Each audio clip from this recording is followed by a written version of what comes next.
when a Twitter user pointed out he could create another social media platform for much less than his $44 billion Twitter purchase, and reminded Musk that he apparently said he wouldn't sell Tesla assets unless it was to fund Mars.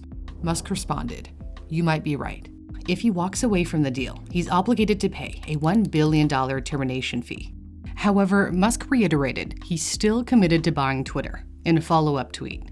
Besides the fears and questions about how the Twitter acquisition impacts Tesla and Tesla's stock price, there's been a whole other tidal wave of criticism over his Twitter deal. Here is just some of the reaction from news networks. You need controls on this. You need regulation. You cannot let these guys control discourse in this country, or we are headed to hell.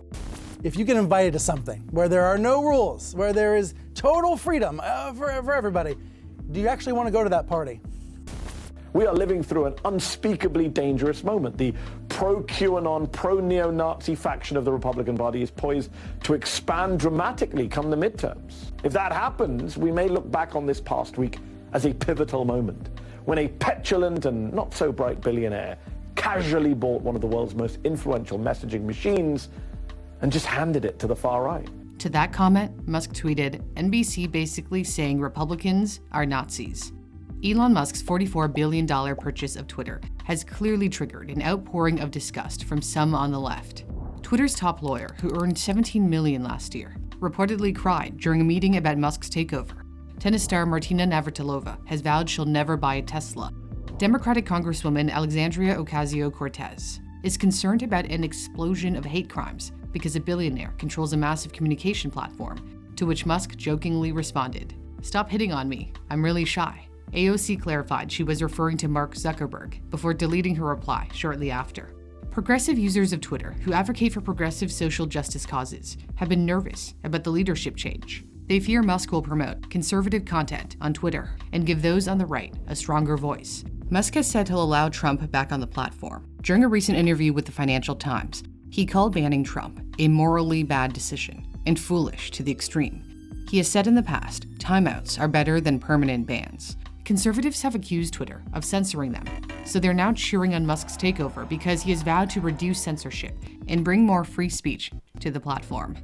When Twitter prevented users from sharing a New York Post article critical of Hunter Biden, when his father was the then Democratic presidential nominee, Musk said it was obviously incredibly inappropriate. Twitter explained it banned the article because of its policy on hacked materials. However, conservatives accuse the platform of not applying that policy evenly.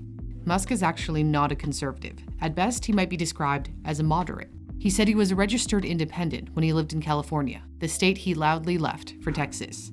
He said he strongly supported Barack Obama for president, but believes today's Democratic Party has been hijacked by extremists. A meme he recently shared showed a person who had leaned slightly left and was now surprised to find themselves right of center, even though their own views remain the same. That's because, according to the meme, the woke left has drifted radically further to the left. Musk has made it known that he is out to save the world and often touts his other ventures, Tesla and SpaceX, as being part of that mission. In the same way, he believes free speech is vital to saving democracy. Yet, his critics believe too much free speech is dangerous. They wonder how Musk will deal with harassment and disinformation on Twitter. Although Musk views Twitter as the digital public town square, the left-leaning Guardian argues Twitter is less like a town square and more like any Starbucks, McDonald's, or shopping center. It has other obligations and interests that are at odds with completely unfettered speech. But content moderation is difficult. In a previous video, I talked about how the former Reddit CEO said Musk is in for a world of pain and will be forced to censor things due to the difficulty of enforcing free speech online. Musk didn't appear to take his comments seriously at the time. His response to the former Reddit CEO's novella of a thread, as he called it, he wrote, "Twitter is way overdue for long-form tweets." Some observers compared the chatter from those who have vowed to quit Twitter as akin to those who said they were moving to Canada after Trump got elected. Most never followed through. If the deal goes ahead pending shareholder approval, Musk is counting on his critics to stay on the platform, tweeting, "I hope that even my worst critics remain on Twitter, because that is what free speech means."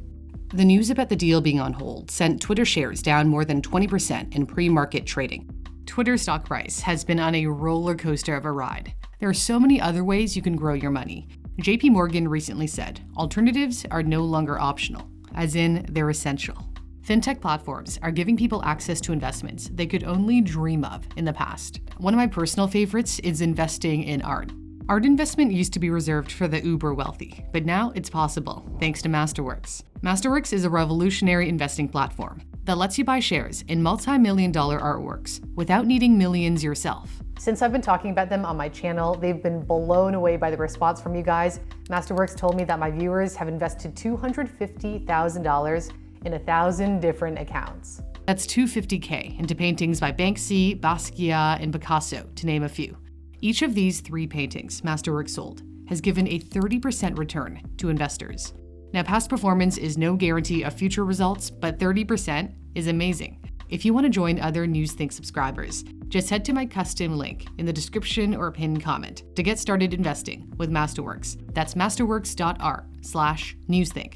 Thanks for watching. For Newsthink, I'm Cindy Palm.